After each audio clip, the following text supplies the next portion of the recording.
The mud of Normandy stuck to everything in the summer of 1944, but it was the blood that Captain James Henderson could never wash from his memory. He stood by the edge of a crater watching smoke rise from a broken Sherman tank about 200 yards ahead, and he had to make a choice that was simple for other officers. The tank crew was gone. German MG-42s already had their aim, and artillery would start soon. The rule book said to retreat, regroup, and accept the loss, but Henderson was not. Thinking about the book now, he looked at the faces of his men, black soldiers from the 761st Tank Battalion, and saw something in their eyes that made his throat tighten. They were not asking permission. They were telling him without words that they were going in no matter what. The British officer, Major William Thornton, grabbed Henderson's arm tight and whispered, "You cannot be serious. Those men are already dead." But Henderson had learned something in 3 months of fighting beside these men that West Point had never taught him. Some choices are not made with logic. The men of the 761st were already moving low to the ground, weapons ready, pushing toward danger. Not because they were told to, but because leaving their wounded brothers was something they would never do. What happened next would be remembered for years, told in officers' clubs and studied in war schools. It would make proud British commanders question what courage, skill, and true military greatness really meant. But right then, as Henderson watched Sergeant Samuel Rivers run across open ground under heavy fire, all he could think was that everything he had been told about these men was a lie. The 761st Tank Battalion was never supposed to exist. The American Army in 1944 believed black soldiers did not have the brains, discipline, or bravery for tank fighting. Tanks needed strong skill, quick thinking under pressure, and smart teamwork. These were things that generals and politicians said only white men could do. So when the War Department finally allowed black tank battalions, they did it because of politics, not belief, and they expected them to fail. They gave these units old, worn-out gear, the worst jobs, and waited for proof of their bias. If you think this story is exciting, hit the subscribe button and drop a like. These hidden stories of amazing courage deserve to be remembered, and your support helps us share them with the world. But the 761st came to France with something no one expected: a deep, fierce will to prove every doubter wrong. They had trained harder, longer, and under tougher conditions than any white soldiers. They took insults, climbed over unfair walls, and turned rejection into strength. Their motto, "Come out fighting," was not just talk. It was a promise made from pain and experience, a vow that they would earn respect from a military that refused to give it. Captain Henderson had asked to join the 761st, even when his bosses told him not to. A white officer leading black troops was the end of a career. They told him he would be treated the same as them, looked down on and forgotten. But Henderson grew up in small-town Ohio. He had seen black sharecropper families who worked twice as hard for half the reward. And he knew how unfair that was when he got the chance to lead men who were told they were not good enough. He couldn't turn away. His father, who fought in the Great War, warned him, "You are choosing the hard road. Son, just be sure you are doing it for the right reason." 8 months later, Henderson realized his father had missed one thing. This was not the hard road. This was the only road that truly mattered. The men of the 761st taught him that courage is not about not feeling fear. It means not letting fear control what you do. They showed him that real honor is not given by medals or rank. It is earned in the quiet choices you make when nobody else is watching. And they had proven again and again that the only real difference between them and white soldiers was the chances they were never given. Major Thornton was everything Henderson had come to distrust about the British military way. He was old school, raised on empire and strict class rules, a man who believed rank and order were chosen by God and nature. He made his opinion clear about Americans mixing black and white troops. It was in his mind a doomed experiment and a danger to real military order. When Henderson pushed back, Thornton only smiled and said, "You will see soon enough, Captain, when the shooting starts. Instinct takes over, and instinct cannot be trained against one's nature." The shooting had started 20 minutes ago. German troops had hit back hard using a weak spot in Allied lines. Near the town of Moyenvik, the 761st had been guarding an important crossroads when German panzers came into view backed by skilled soldiers who knew how to use the ground and their weapons. Henderson's company had destroyed 2 German tanks, but lost one of their own. Sergeant Davis's Sherman was hit directly. The blast killed the driver right away and trapped Davis and 2 others inside the burning tank. The German machine guns opened fast, locking the area in deadly fire that made any move forward almost sure death. The rulebook was clear. Do not waste more lives, accept the loss, hold the line and stay on the mission. Henderson had started to give the order to pull back. When he saw Rivers's face, the sergeant's jaw was tight, his eyes fixed on that burning tank. And Henderson suddenly knew Rivers would go with or without permission. The question was not if they would try to save their men. It was whether Henderson had the courage to lead them or would turn into another officer who cared more about rules than people. Sergeant Samuel Rivers had grown up in Birmingham, Alabama, where he learned fast that staying alive meant seeing danger sooner than white folks expected. He had watched his father handle Jim Crow with careful pride and smart caution, staying strong while avoiding trouble. When Samuel joined the Army in 1942, his mother cried, sure he was choosing death in a faraway land instead of a hard life at home. At least here, she said, you know the rules. But Samuel had smiled and kissed his mother's forehead and said, Mama, the rules here are made to break us over there. Maybe the rules are just about staying alive. The rules were simple now. Davis was trapped in that Sherman tank with Corporal Williams and Private First Class Johnson. The tank was burning slow, turning into an oven, cooking them alive. If the blast had not already killed them, German gunners had their sights ready, waiting for anyone who tried to help, so they could cut them down. Any smart officer would have written the men off to save the rest. But Rivers had promised Davis's wife back in Chicago that he would bring her husband home.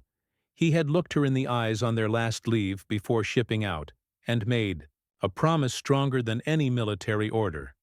Some promises mattered more than life itself. He didn't wait for Henderson's command because he already knew what he had to do. The other men from his platoon, Jackson, Morrison, White, and Lee, joined him without needing to say a word. They had fought together since North Africa, had bled together in Sicily, had climbed through Italy's rough hills, and they knew the truth. The officers would not risk much to save black soldiers. No one was coming for them, so they made their own rule. No man left behind, ever, no excuses no matter what. While white officers stood thinking about odds and orders, Henderson's crater had come from an American artillery shell that had missed the target and almost killed them all yesterday. Rivers now used that same crater for cover, sprinting low for the first 20 yards. While Jackson fired from a broken half-track, the German MG-42 started its deadly buzzsaw sound that had haunted Rivers's sleep since Normandy. Dirt exploded around him, bullets flying so close he could feel their heat. He hit the ground, rolled, and came up behind a wrecked Panzer, still smoking from the morning fight. Morrison was next, moving fast with the same grace he had as a college track star before the Army said black men could not match whites. He had proved them wrong then, and he was proving them wrong again. Here he dropped beside Rivers, breathing hard but smiling. Davis better thank us for this. Sarge, I'm missing a hot meal for this rescue. Rivers checked his rifle and said he would do the same for you. The Sherman tank was only 50 yards away now, smoke pouring from the turret and fire licking around the engine. They had just minutes before the ammo inside blew up or the flames reached the fuel tanks. Widely you cover them. Jackson, you go with Morrison. I will go first. Major Thornton's voice shouted across the field. High and angry, this is madness. Captain Henderson, order them back right now. But Henderson was already moving. He had made his choice. He grabbed Thornton's binoculars, pointed toward the Sherman, and said, look at the turret. Someone is moving. They're alive, Major, and I will not leave living men to burn. Thornton's face turned red. "You're wasting lives for feelings," he yelled. "This is why mixing troops fails. It brings emotion into battle. Your men are mixing loyalty with tactics." Henderson handed the binoculars back and checked his pistol and said with respect, "Major, my men are showing the kind of loyalty every commander should hope for. The only confusion here is yours." The first German shell hit 10 yards from Rivers's spot, throwing dirt and sharp metal against the burned-out panzer they had called in artillery, which meant their time was running out fast. Rivers gave a signal to Morrison, 30 seconds, and then they would go. Morrison nodded, his face tight with focus. They had practiced rescue drills many times, but never under fire like this, and never against such odds. White and Lee fired non-stop rifles, cracking steady to keep the Germans' heads down. Jackson moved to the side, firing his Browning automatic rifle in short bursts. The cover fire would not last long, the German troops were too skilled to stay down, but it might give them just enough seconds. Rivers counted down in his head 3, 2, 1. He shot out from cover. Morrison right beside him, step for step. The distance to the Sherman felt endless. Each stride, waiting for the sting of bullets or the burning pain of metal ripping through skin. Rivers noticed everything: the sharp smell of fuel and burning rubber, the weak screams from inside the tank, the sound of Morrison's breath matching his own. They ran 25 yards. 20:15, a sniper's bullet cracked by his ear so close he felt the air move. Morrison grunted, stumbled, then caught himself. "Keep moving," Rivers shouted. They reached the Sherman together, pressing their backs against the burning metal that seared through their clothes. Rivers could hear Davis coughing from the smoke. His voice weak. Can't get the hatch. It's stuck from the inside." The turret hatch really was jammed, twisted from the blast, or blocked by wreckage. Morrison already had his tools out, trying to fix the mechanism while Rivers covered him. Another German shell hit even closer, the shock throwing them hard against the tank. "We've got to tip it!" Morrison yelled, his engineer's brain working fast, even as bullets sparked off the armor. "The hatch opens on a hinge, if we can just shift the angle." Rivers got it right away. It was crazy, almost impossible. They would have to move a 30-ton tank while under fire, using only leverage and raw strength. But Davis was dying. Williams was screaming, and Johnson was silent, which was even worse. Rivers grabbed his radio. "Captain, we need the half-track now. Put it on the Sherman's left side." Henderson answered without pause. "Jackson, bring it up." The half-track roared forward, Jackson steering with one hand and firing his Browning with the other. It was wild but skillful. He drove it exactly where Rivers needed, then jumped out as the German fire turned toward the new target. Captain Henderson watched it all with a mix of pride and fear, his hands shaking.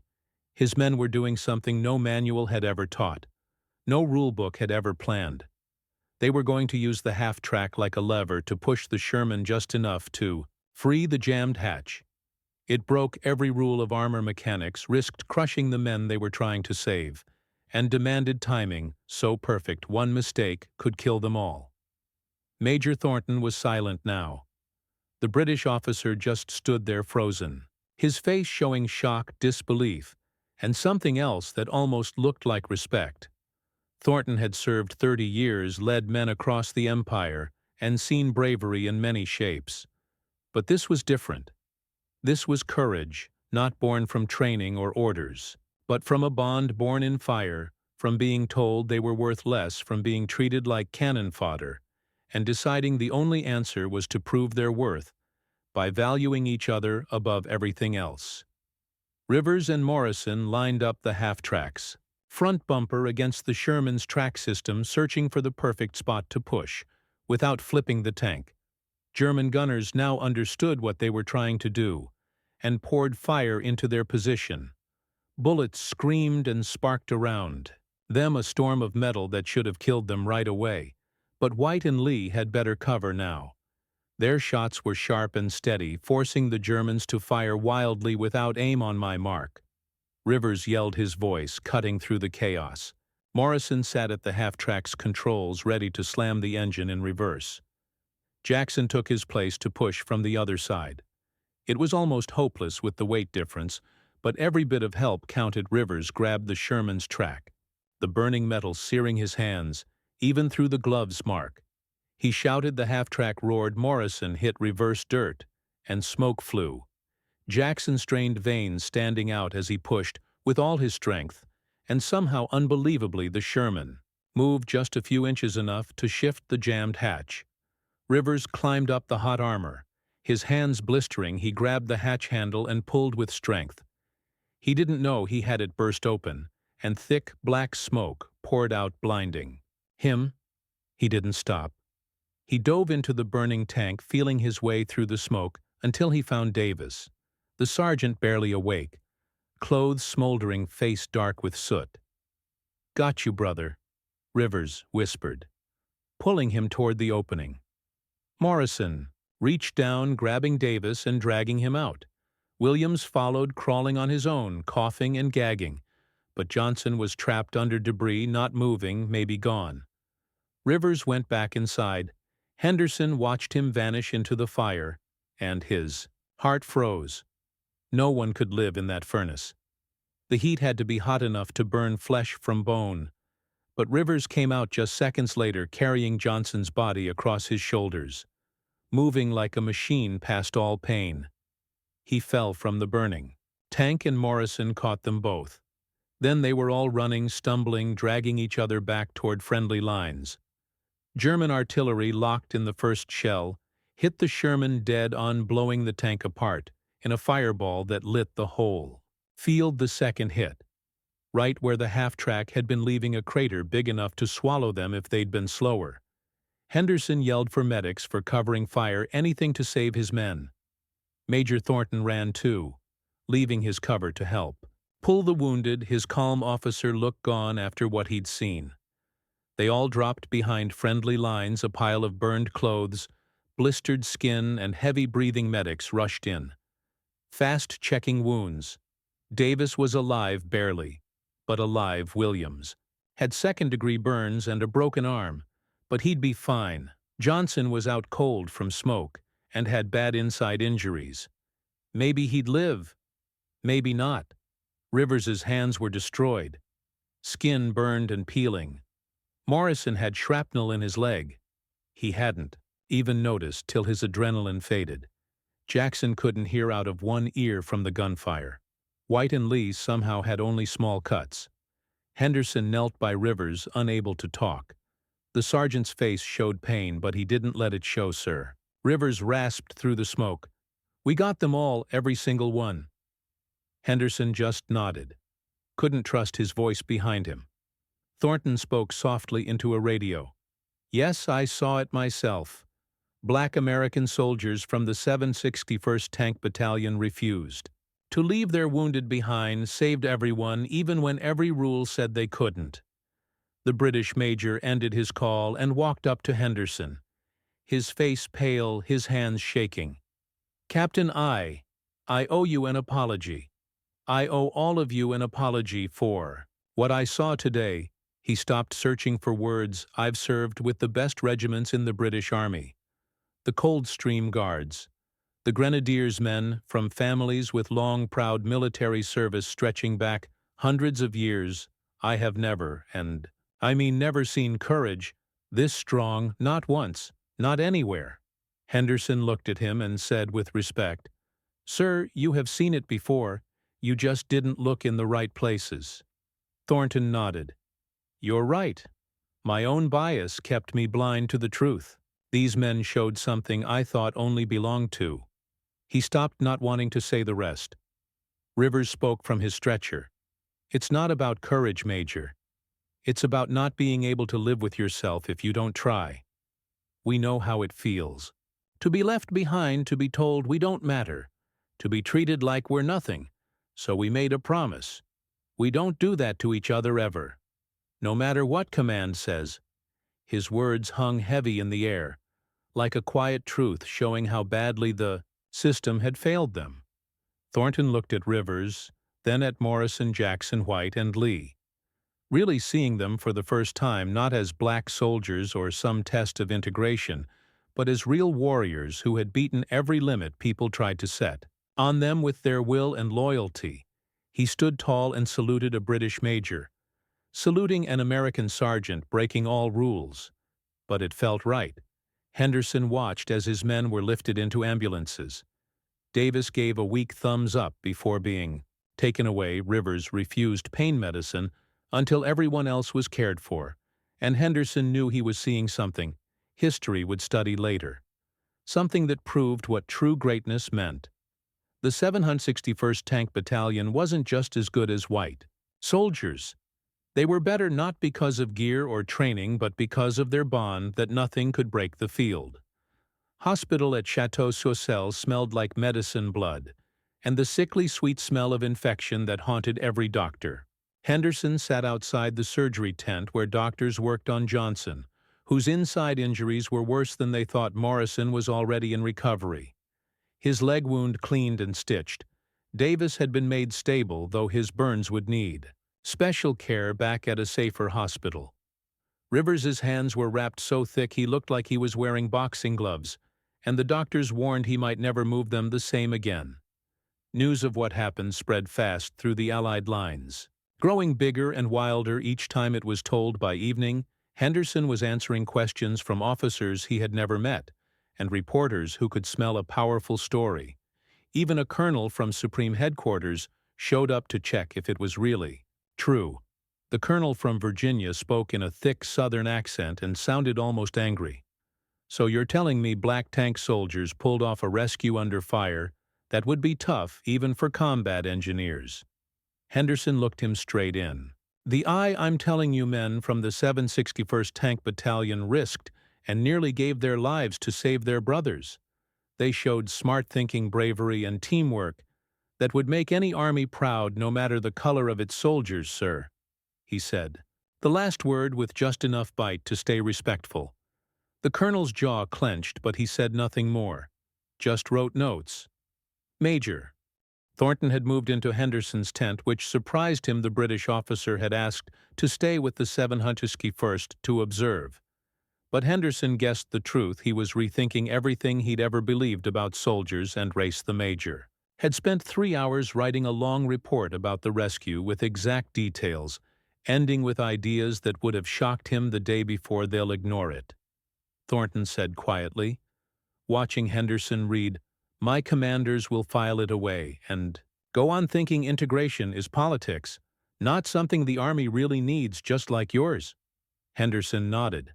"Not surprised, so why bother writing it?" Thornton gave a small, sad smile. "Because someday someone will need proof that we knew better, that we saw greatness and still chose our comfort and our prejudice over truth. History should show that clearly." The tent flap opened, and Rivers walked in, his hands wrapped in heavy bandages, hanging stiff at his sides. He should have been resting or asleep from pain medicine, but pain never stopped Rivers when his men needed him. "Sir, permission to speak freely?" he asked Henderson. Pointed to a chair. "Always, Sergeant," he said. Rivers sat down slow, wincing as his burns pulled at his skin. "The men are wondering what happens next, sir," he said. "Will command use this to brag about the brave Negro soldiers, or say, 'We're wild and don't follow orders'?" Henderson had been thinking the same thing. What they did could be seen two ways, either proof. The 761st was brave and skilled, or proof. They broke rules depending on who told the story. Generals who supported integration would praise them. Others would call them undisciplined. The politics were messy and dangerous. "What do you think will happen?" Sergeant Henderson asked. Rivers looked at his bandaged hands, trying to move fingers that might never fully work again. "I think we scared them, sir. Not the Germans, but our own officers, because we showed them something they can't explain. We showed skill, courage, teamwork, and brains. They said we didn't have that. Frightens them more than any German tank." Thornton leaned forward, interested. "You think your own commanders fear your success?" Rivers gave a dry smile. Major, they've spent hundreds of years building a world that says black people are less. If we prove that wrong in battle, the truest test there is, then what does that mean for everything else? For Jim Crow, for segregation. For the lies they live by, one rescue won't break that system, but it cracks the wall, and they know it. His words were sharp and smart, the kind of truth few officers expected from a man they thought beneath them. Henderson already knew better. He knew many men in the 761st had college degrees and minds as sharp as their aim.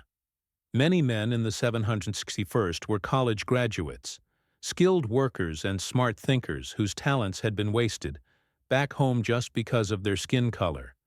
The Army had finally given them tanks, but America still refused to give them fair chances in peace, so they chose the battlefield as their one place to prove worth through skill, not prejudice.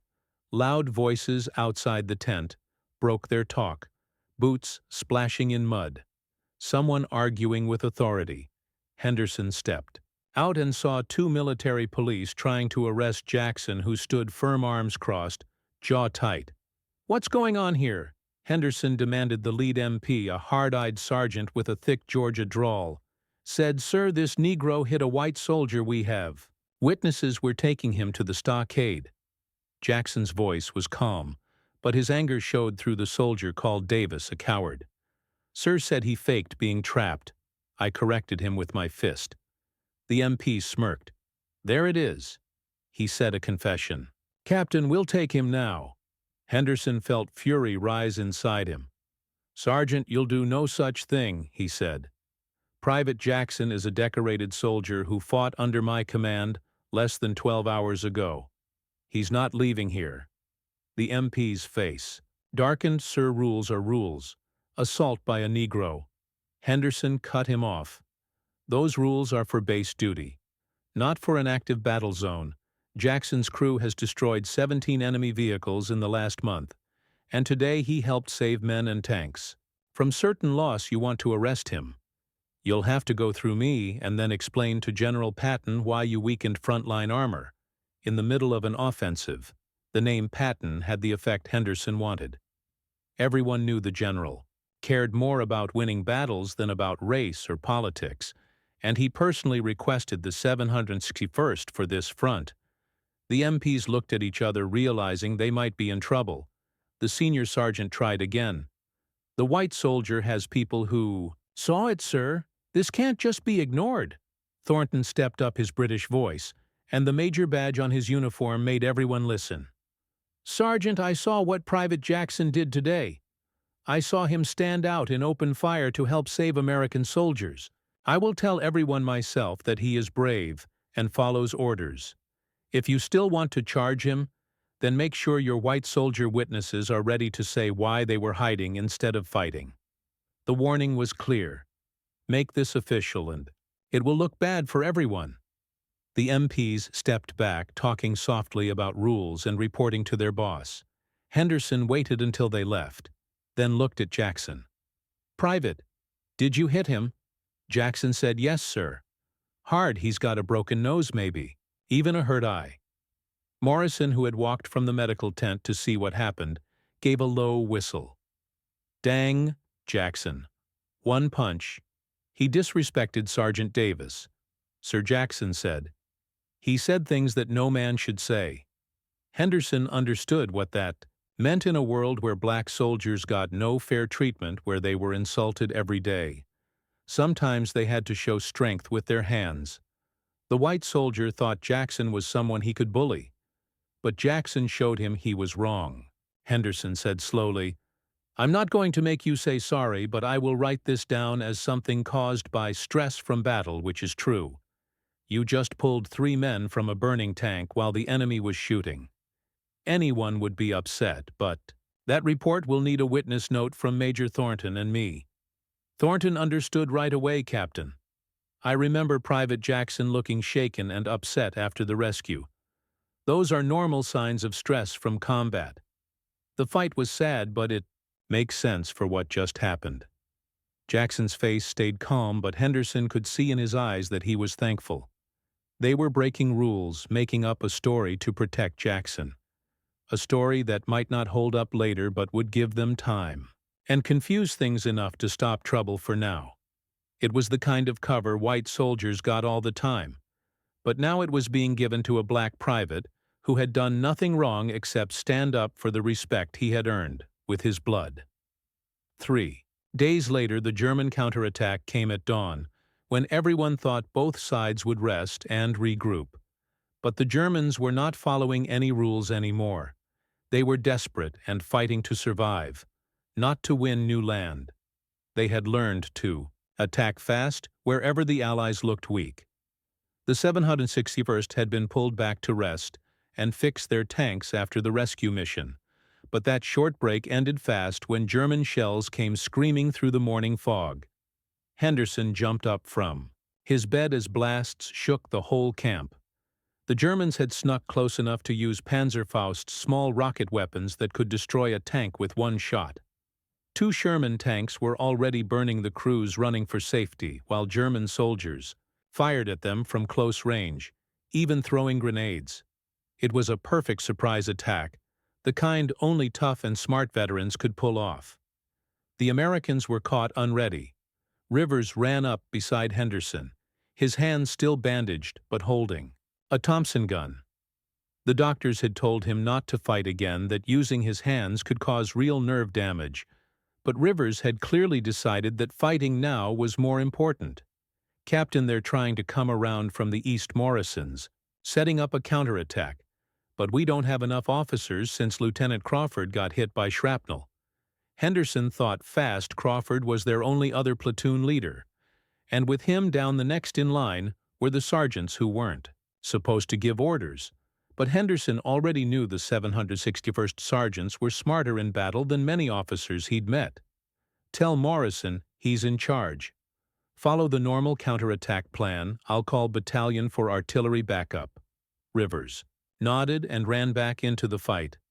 Major Thornton was crouched behind an upside-down jeep, his revolver out, looking both scared and excited. At the same time, battle had a way of showing who people really were. Battle stripped everyone down to their real selves. Major Thornton realized he liked being in the action more than just watching from safety. "Captain, the Germans are using the fog smartly. We can't get clear shots." Henderson agreed. The morning mist turned the battlefield into a nightmare, where tanks couldn't help, because you couldn't see Morrison came through the fog, his uniform torn and his face covered in black powder. "Sir, we can't stop them with tanks too close, too messy. We need to fight like regular soldiers." Henderson understood fast. The 761st tankers would have to leave their tanks and fight on foot using the fog as cover. It was dangerous and unusual, but that kind of smart thinking is what made good soldiers great. "Do it," Henderson ordered. "I'll get battalion to hold artillery so they don't hit us." Morrison grinned fierce. "Already sent Jackson to mark our farthest line with smoke. White is organizing ammo. Lee has a captured German MG-42 and is teaching himself to use it." The smooth way they worked would have impressed veteran infantry, but for tankers forced out of their specialty, it was amazing. The 761st's counterattack moved with precise timing. Small teams moved through fog using covering fire and grenades. Rivers, even with his damaged hands, directed everything like a conductor, leading an orchestra, his thinking not slowed. At all, White used the captured machine gun with deadly effect. The irony of black Americans using Nazi weapons on Nazis was not lost on anyone. Jackson led the most daring push, a squad that broke through German lines and attacked artillery. From behind, he used just rifle grenades and knife, moving with calm skill, ignoring fear. A German officer tried to fight back, and Jackson shot him 3 times, center mass clean and professional. The German crew ran, leaving their guns. Henderson watched through binoculars, trying to keep track of everyone. Morrison got shot in the shoulder, his second wound in 3 days, but he didn't leave. He stuffed the wound with sulfur powder and kept giving orders. Lee's MG-42 jammed at a key moment, and he switched to his sidearm without stopping, shooting two Germans who were charging him. The 761st fought like men who knew retreat meant certain death. Major Thornton fired his Webley carefully, British training guiding him even in the chaos. A German soldier came out of the fog and the major shot him twice, then immediately vomited from the adrenaline crash. Henderson grabbed his shoulder. First time, Thornton nodded, speechless. "Gets easier," Henderson lied. "You did well." Thornton wiped his mouth and reloaded, hands shaking but steady enough to fight. Combat stripped everyone down to their basics, rank and nationality meaning nothing, only survival. The German attack broke within 90 minutes. Their teams suffered losses they couldn't replace. Their momentum stopped by resistance that should have collapsed, but didn't. American reinforcements arrived as the fog lifted, but the 761st had already turned the fight around. The motor pool was a mess. 2 tanks destroyed, 3 damaged. But the Germans were pushed back with heavy losses. Bodies in gray uniforms lay everywhere, proof of the cost of underestimating black American tankers fighting on foot. Henderson did a quick head count. Miraculously, no one had died, though Morrison's shoulder needed evacuation, and White had shrapnel in his leg. Rivers's hands bled through bandages, the effort tearing partially healed burns. Jackson was covered in blood, German or American, impossible to tell.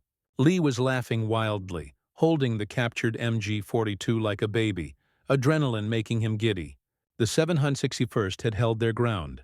Battalion command arrived an hour later, led by a colonel who had doubted black tank units from the start. He looked at the battlefield, checked German casualties, examined defensive positions. His face showed nothing as he came to Henderson. "Captain, your report said heavy enemy contact. I expected serious American losses." Henderson gestured to his men already fixing tanks and moving ammo. "My men fought on foot against veteran German soldiers and won. Sir, we held the motor pool against a full infiltration attack." The colonel's eyes swept across Rivers. Morrison, Jackson, White, and Lee, men who should have been in hospitals, but instead were cleaning weapons and joking about near-death experiences. "These are tank crews, Captain, not trained infantry." Henderson smiled tightly. "Sir, these are soldiers, the best I've ever served with. They adapt.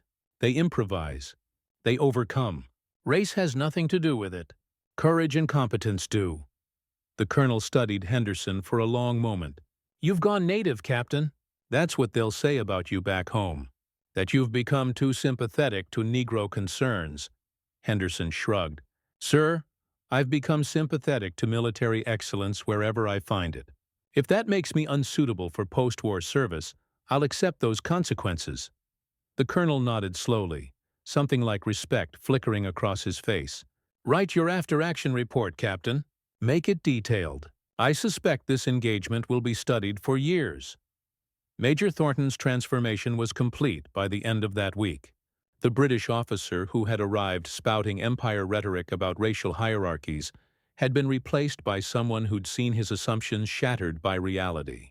He spent hours with the 761st's enlisted men, asking questions about their backgrounds, their experiences, and their thoughts on warfare and society.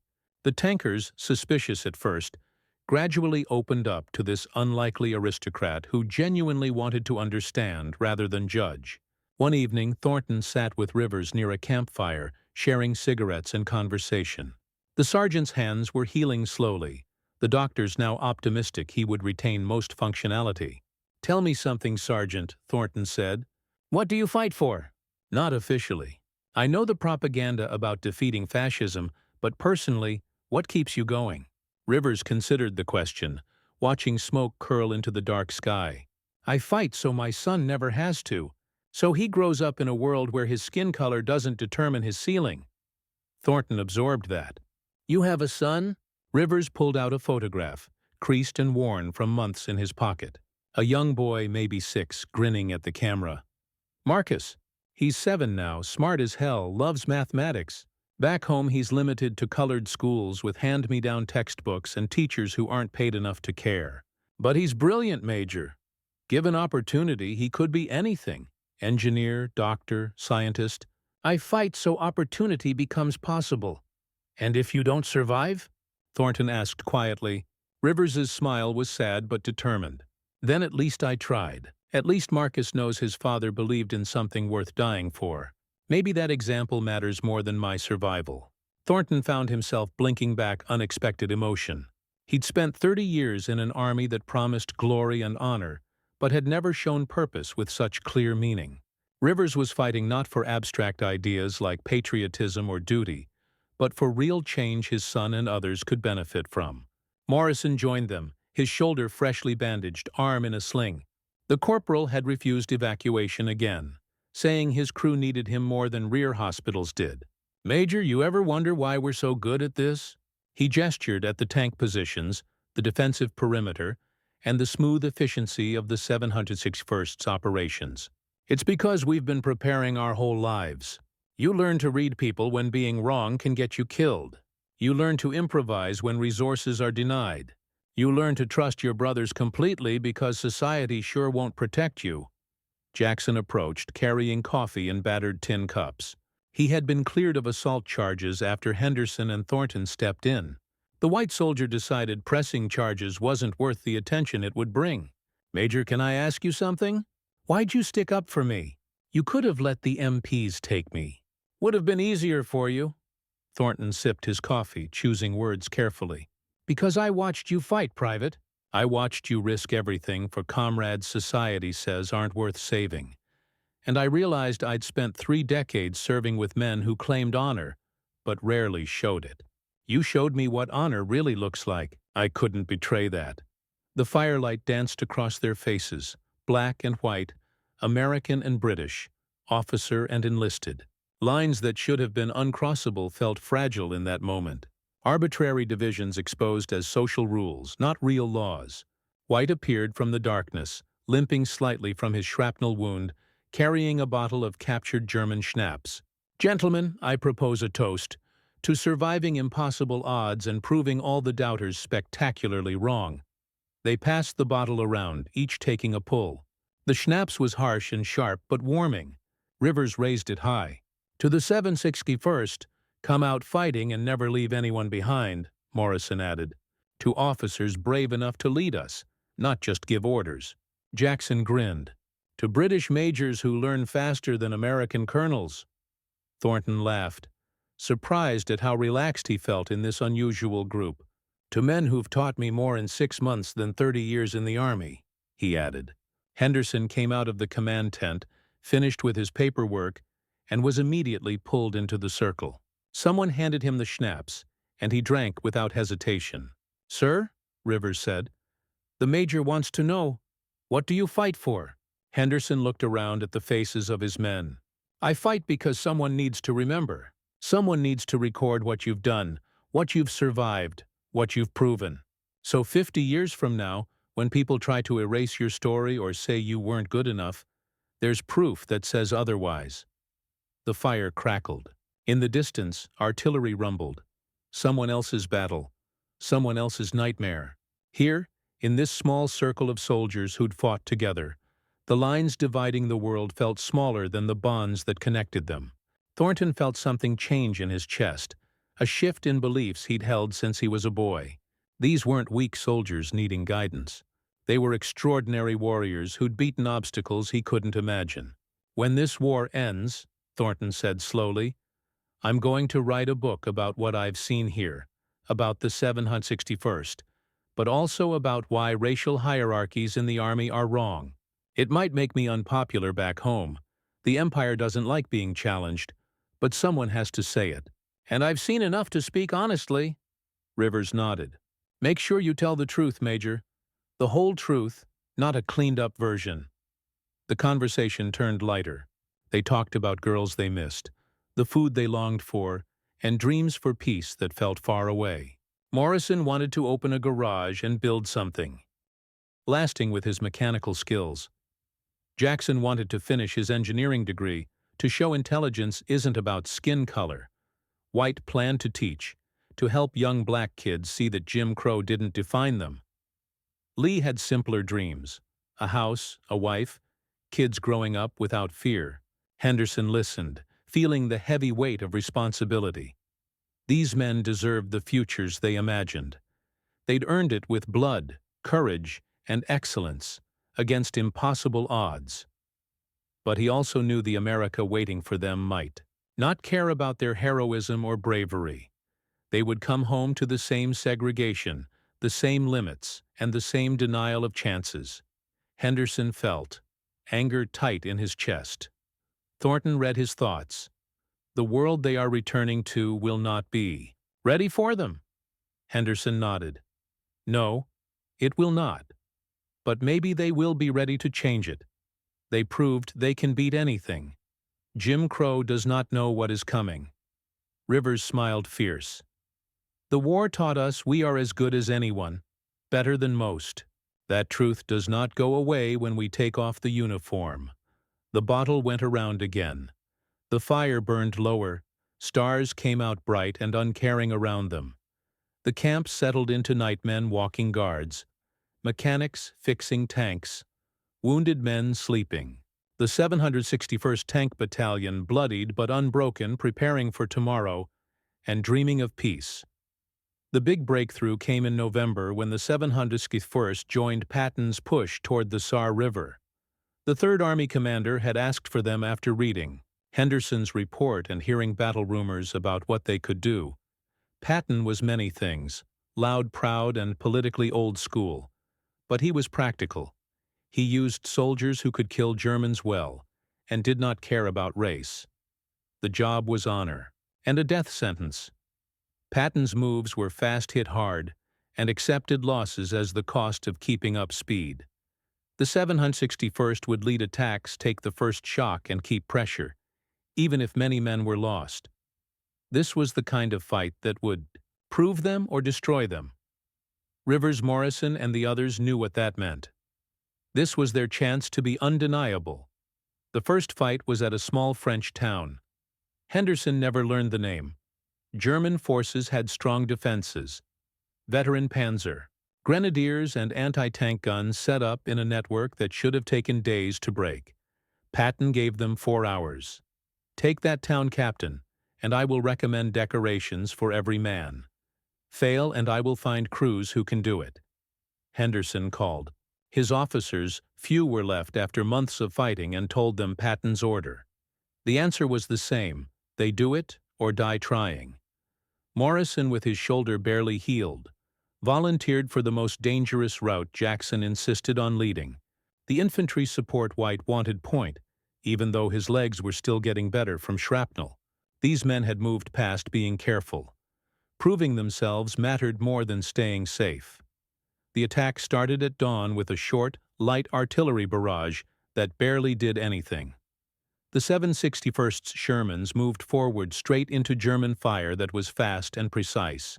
The first tank got hit with an 88mm shell through the front glass, killing the driver instantly and setting the tank on fire. The crew jumped out under machine gun fire. 2 men were killed before reaching safety. Henderson watched, stomach dropping, but there was no time to grieve or hesitate. Morrison's tank took 3 hits that didn't go through, the armor holding by angle and luck. He radioed German gun positions calmly, even with death so close.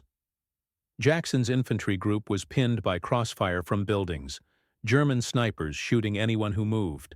White moved his Sherman to cover one point, but a Panzerfaust hit it, blowing off the left track. The tank stopped, but the crew was safe. The attack was failing. German defenses were too strong, too organized. Normally, the rules said to pull back, regroup, and call for proper artillery before trying again. But Patton's deadline was strict, and the 761st's reputation depended on this one fight. Henderson made a choice that could either haunt him or save him. They would go through the town, not around it, using buildings as cover, fighting room to room where German anti-tank weapons didn't matter. Rivers got the plan right away. "Sir, that's city fighting. We're tankers, not infantry trained for buildings." Henderson's answer was sharp. "Then we learn fast, Sergeant, or we fail. Your choice." Rivers laughed, not a happy laugh, but one full of determination. "Copy that, Captain. We'll adapt again. That word again mattered.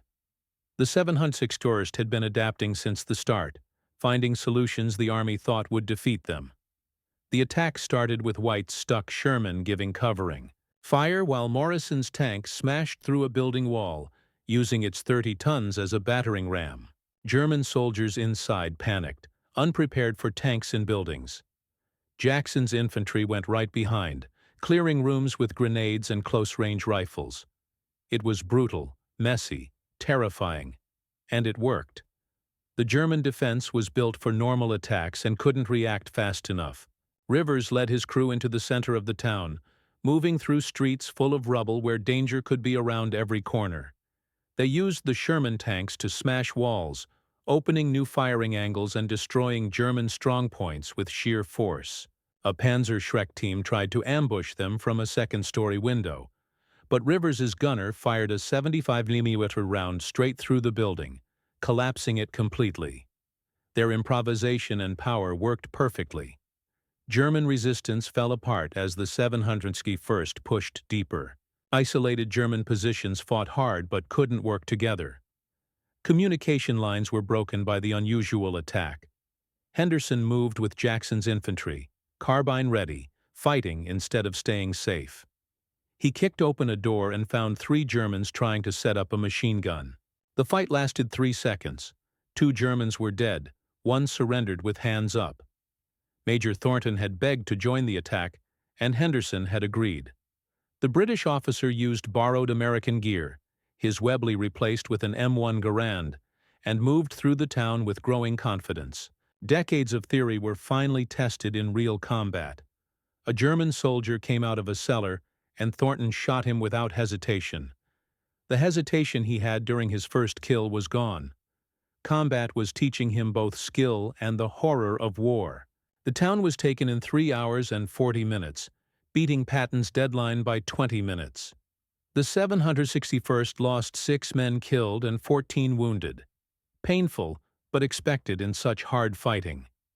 They destroyed or captured 17 German anti-tank positions, killed about 70 enemy soldiers, and captured 43 prisoners. More importantly, they showed they could adapt tactics beyond just using tanks. Patton arrived in a jeep before the smoke cleared, walking through the wreckage with his ivory-handled pistols on his hips. He saw Henderson organizing medical evacuation and studied him carefully. "You improvised, Captain.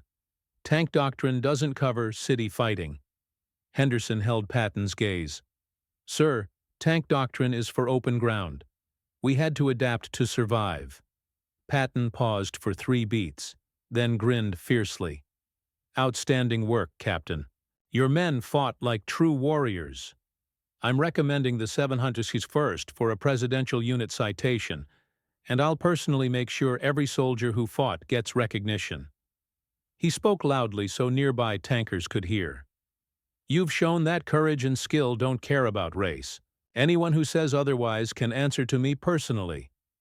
Coming from Patton, whose views on race were not exactly fair, this praise carried huge weight. Rivers, uniform torn and face black with smoke, saluted. "General, sir, the men appreciate your confidence." Patton returned the salute with respect. "Sergeant, I don't give confidence. I give chances. Your men earned everything coming their way through blood and smart fighting. Tell them I said so." Rivers nodded, proud and fierce. This was recognition from one of America's top commanders, a validation that couldn't be ignored. Morrison's tank rolled past, still dragging debris from the building it had smashed. He waved from the turret, grinning despite being tired. Jackson came out of a building with German prisoners, his rifle ready, calm and controlled. White's crew worked on their broken tank track, refusing to wait for help. Lee appeared carrying captured German guns, a few rifles, 2 pistols, and a whole machine gun he wanted to keep as a trophy. Thornton stood beside Henderson, watching Patton ask detailed questions about their tactics, genuinely interested in how they adapted tanks for city fighting. Tankers explained their clever ideas, showing skill that proved all assumptions about them wrong. Patton took notes, already thinking how to use these lessons with other units. "This changes things," Thornton said quietly. Henderson nodded. "Maybe for now, but changing minds is harder than winning battles." Thornton thought a moment. "You're right, but this is proof that can't be ignored. When historians study this, they'll see Black American soldiers did amazing work under the hardest conditions. That record will outlast the prejudice of any single commander." Henderson wanted to believe it too, that battlefield skill would lead to fairness, that proving themselves would earn equality.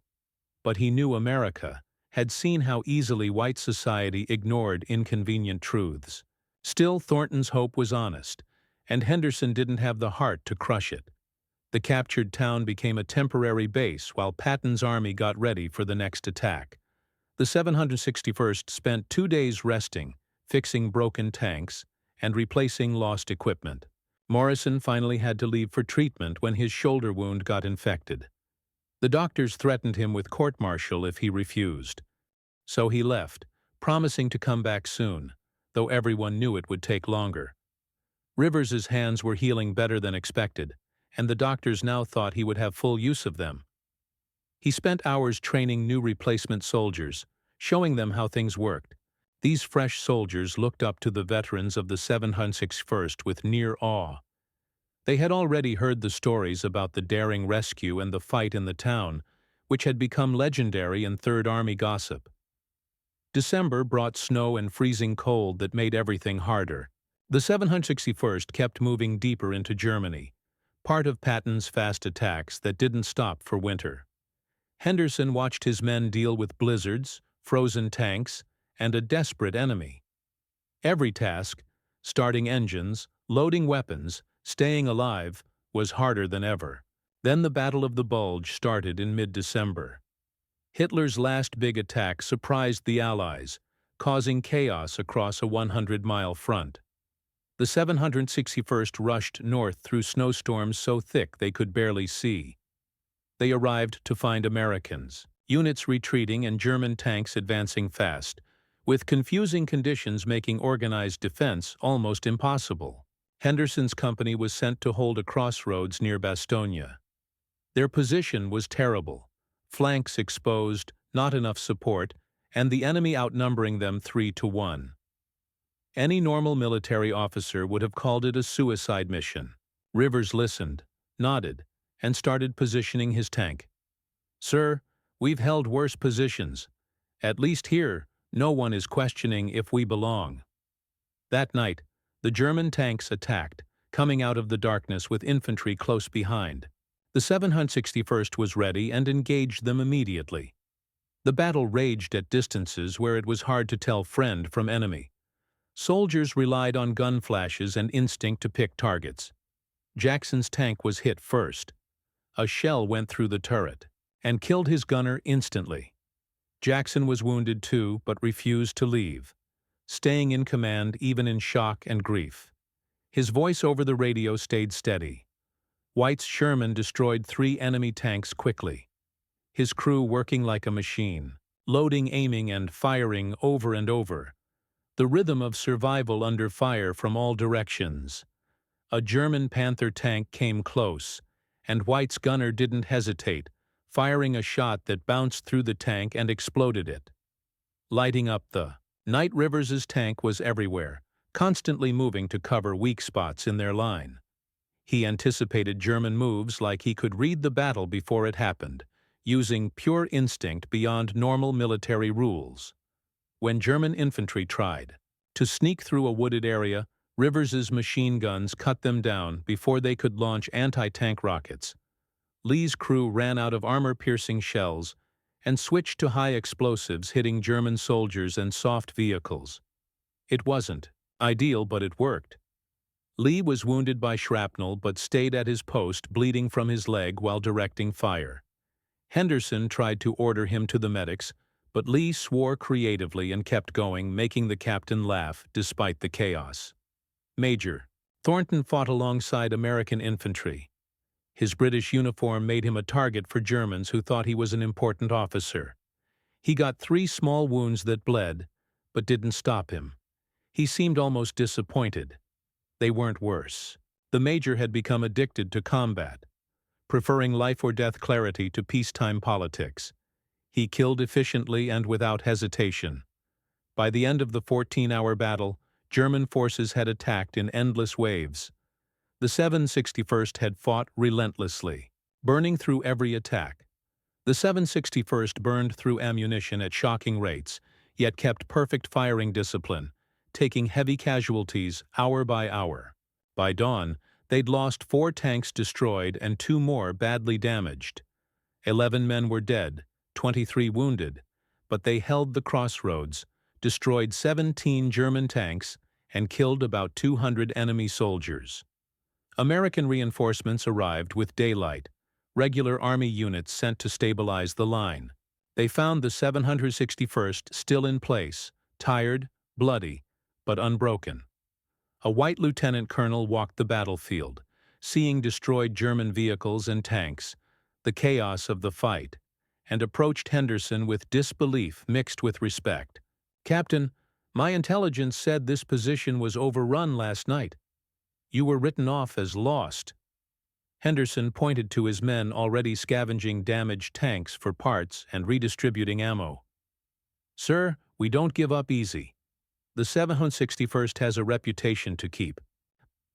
The colonel studied the black tankers working efficiently across the frozen ground and seemed to rethink his assumptions. "You've earned a rest, Captain. My unit will take over here. Get your men to the rear for refit." But Patton had other plans. That afternoon he arrived, driving through danger to personally praise the 761st for their stand. He gathered the survivors, less than half their original strength, and spoke in his usual blunt, colorful way that was surprisingly moving. "You black sons of guns held when white soldiers ran. You fought like veterans when everyone expected you to break. I'm proud to have you in my army, and anyone who says you're inferior can go straight to hell with my compliments."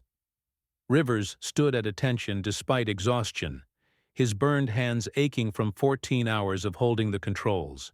Rivers's body screamed for rest, but he couldn't stop. Beside him, Jackson leaned on crutches, his leg finally treated but still bleeding. White had lost hearing in one ear from a concussion but refused to leave. Lee was being held up by 2 soldiers. His wounded leg couldn't support him. Even broken and bleeding, these men stood tall while Patton spoke, because the general was giving them something more important than medals: public recognition for their skill and bravery. Thornton used a small camera to record everything, knowing the photos would serve as proof when memories faded and skeptics appeared. He captured Rivers's face, tired but proud. Jackson standing strong despite his wounds. White's distant stare after seeing so much death. Lee's pained but satisfied smile. These pictures would become a record of courage in impossible circumstances. Henderson felt tears welling up. These men had trusted him, fought for him, and proved everything he believed about human equality and military skill. But he also knew that fighting in frozen Belgium against German tanks wouldn't change the America they would return to. Segregation, discrimination, and blocked opportunities awaited them. The injustice made him want to scream, demanding that their sacrifice mean more than just history. Patton finished his speech and personally shook hands with survivors, a rare gesture from a general so strict about rank. He reached Rivers and paused, studying him. "What's your name, soldier?" Rivers snapped a salute. "Sergeant Samuel Rivers, sir." Patton returned the salute. "Sergeant Rivers, I'm submitting you for the Silver Star. Your leadership in the defensive fight was outstanding. The Army needs more men like you." Rivers answered quietly, "Sir, the Army has plenty of men like me. They just don't usually get the chance to prove it." Patton's face shifted, acknowledging the truth. "Well, Sergeant, you've proven it now. Make sure everyone remembers." Rivers nodded, knowing they were writing history with blood and courage, leaving proof for future generations. Rivers's body was screaming for rest, but he couldn't stop. Beside him, Jackson leaned on crutches, his leg finally treated but still bleeding through the bandages. White had lost hearing in one ear from a concussion, but refused to leave. Lee was being held up by two soldiers. His wounded leg couldn't hold him. Even broken and bleeding, these men stood tall while Patton spoke, because the general was giving them something more important than medals, public recognition of their skill and bravery. Thornton used a small camera to record everything, knowing the photos would be proof when memories faded and skeptics appeared. He captured Rivers's face, tired but proud. Jackson standing strong despite wounds. White's distant stare from seeing too much death. Lee's pained but satisfied smile. These pictures would become a record of courage under impossible circumstances. Henderson felt his emotions rise. These men had trusted him, fought for him, and bled for him. They proved everything he believed about equality and military skill. Yet he knew that showing it here in frozen Belgium against German tanks wouldn't change the America they would return to. Segregation, discrimination, and blocked opportunities awaited them. The injustice made him want to scream, demanding their sacrifice mean more than just history. Patton finished speaking and personally shook hands with the survivors, a rare gesture from a general so strict about rank. He reached Rivers and paused, studying him. "What's your name, soldier?" Rivers snapped a salute. "Sergeant Samuel Rivers, sir." "Peer," Patton returned it. "Sergeant Rivers, I'm submitting you for the Silver Star. Your leadership in the defensive fight was outstanding. The Army needs more men like you." Rivers replied quietly, "Sir, the Army has plenty of men like me. They just don't usually get the chance to prove it." Patton's expression shifted, acknowledging the truth. "Well, Sergeant, you've proven it now.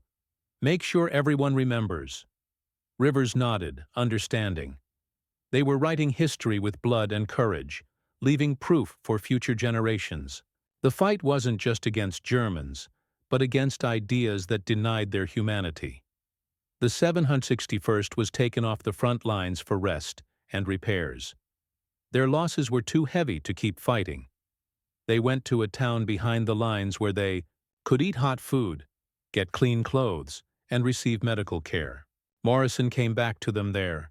His shoulder had healed enough for limited duty, and his absence had felt like losing a part of the team. The reunion was quiet, happy to see him, but sad for those who didn't make it. Christmas 1944 found the 761st in temporary quarters, celebrating survival more than the holiday itself. Someone had put up a scraggly tree decorated with bullet shells and pieces of metal from destroyed vehicles. It was ugly but also beautiful, a symbol of strength from fighting. Rivers stood by the tree as if it were sacred, seeing meaning others might miss, battered but still standing, like the men around it. Henderson handed out mail that had finally caught up with them. Letters from home, packages sent months ago, news from a world that felt far away. Rivers got a drawing from his son Marcus, simple but heartfelt, showing a tank with Daddy's tank written on it. Rivers stared at it for 5 minutes, his face showing emotions Henderson couldn't name. He finally folded it carefully and put it in his breast pocket over his heart. Jackson read a letter from his mother. His hands shook slightly. She wrote about Birmingham, about Jim Crow growing worse, about black veterans from the First World War being attacked for wearing their uniforms, and about her fear that military service might make him stand out and get him hurt. Jackson laughed bitterly. "She's worried the Army taught me I'm as good as white folks. Captain thinks that knowledge will get me killed." Henderson had no comforting words.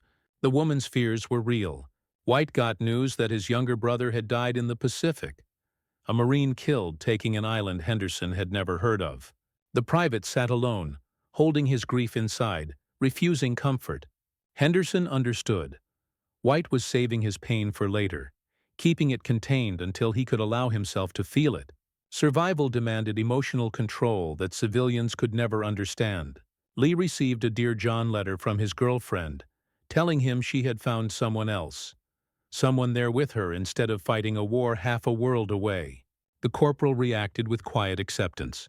"Can't blame her, really. I'm probably more trouble than I'm worth." But Henderson saw the hurt under the joking words. Another kind of wound, not on medical charts, but still real and lasting.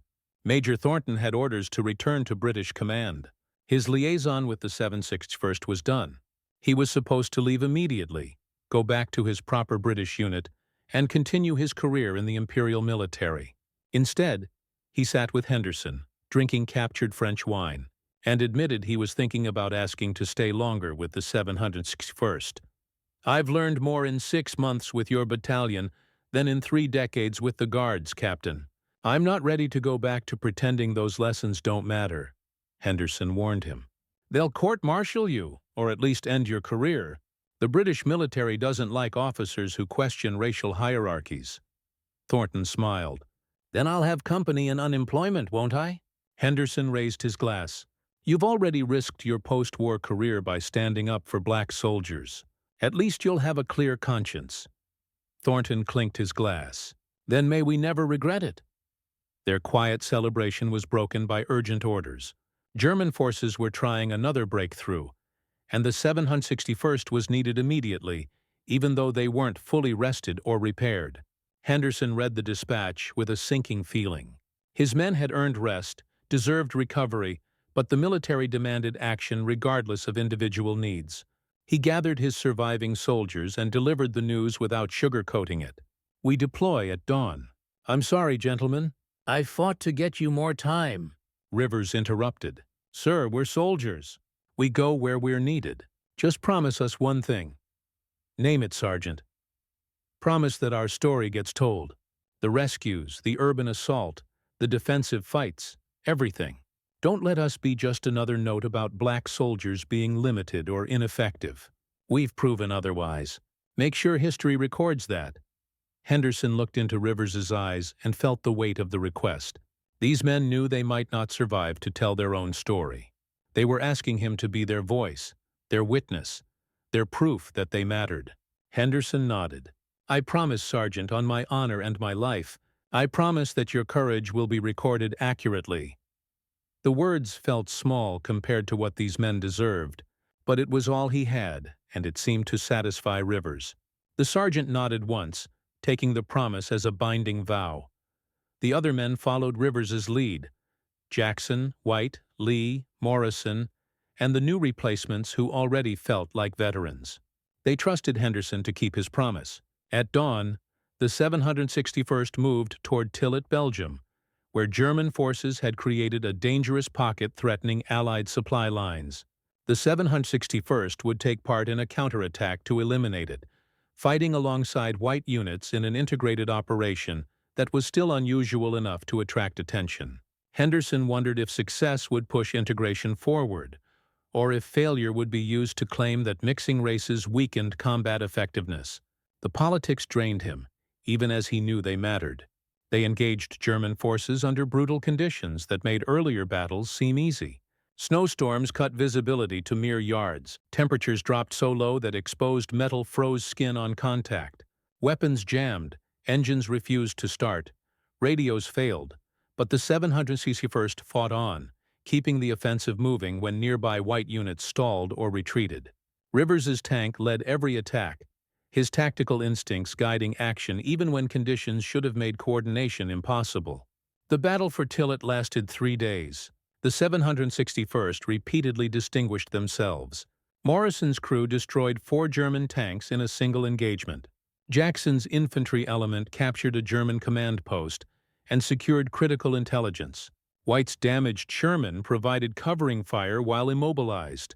They took more casualties, 7 dead, 15 wounded, but completed every assigned objective and several others beyond orders. Major Thornton, who somehow stayed with the battalion, fought with distinction and earned an American Bronze Star, an unprecedented honor for a British officer. When asked why he stayed, he claimed he was observing American armor tactics, giving no further explanation. But anyone paying attention knew the truth. He had found a unit that embodied military ideals he had only ever studied, and leaving them would have felt like personal betrayal. Victory in Europe came in May 1945, celebrated with relief and exhaustion across Allied forces. The 761st had fought for 183 consecutive days, longer than any other armored unit in Europe. They destroyed over 6,000 enemy vehicles, captured numerous towns, and suffered disproportionately high casualties because they were sent on the most dangerous missions. Henderson's promise to document their story had been fulfilled.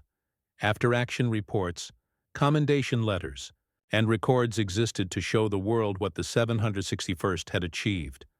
You wrote down what we did when others tried to make it seem smaller. We won't forget that. Our kids won't forget that. One day, when this country finally treats everyone equally, people will look back and see that integration worked, because men like you believed in it, and soldiers like us proved it. The British soldiers were shocked when Black American soldiers refused to leave the wounded behind. That moment of brave defiance in 1944 became a symbol of something bigger. It showed we wouldn't accept limits set by others. We proved our worth with actions, not words. We built unbreakable bonds, even when people said we were inferior. The story spread through military history, talked about quietly in officers' clubs, and taught in war schools as an example of courage beating prejudice.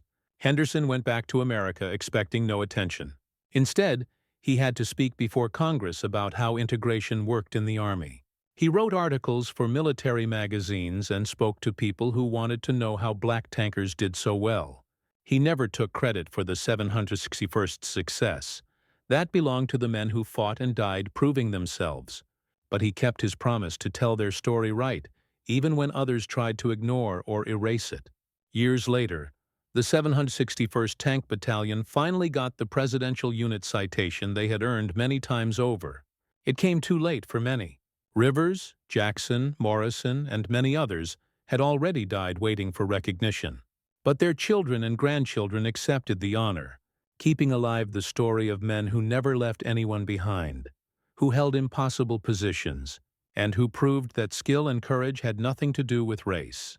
Major Thornton's book, published in 1947, told the 761st story clearly and passionately. It didn't sell well at first.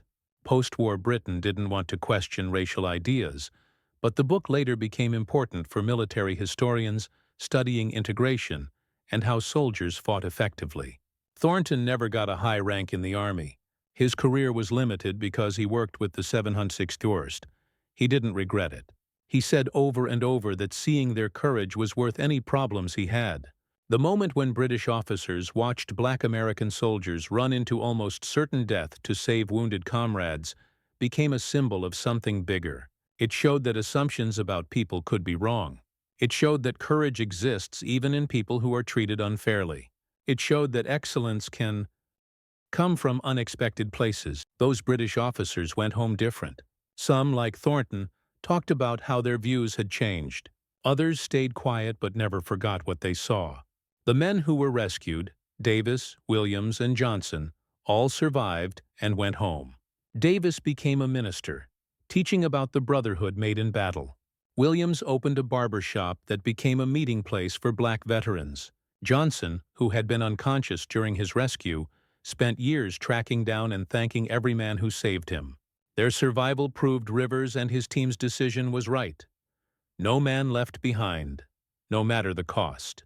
We've just looked at one of history's most powerful stories of courage and brotherhood. If you liked it, please like and subscribe for more untold World War II stories. And tell us in the comments which part touched you the most: the first rescue, the city fight, or the defensive stand. Your comments help make sure these heroes' stories get seen and remembered.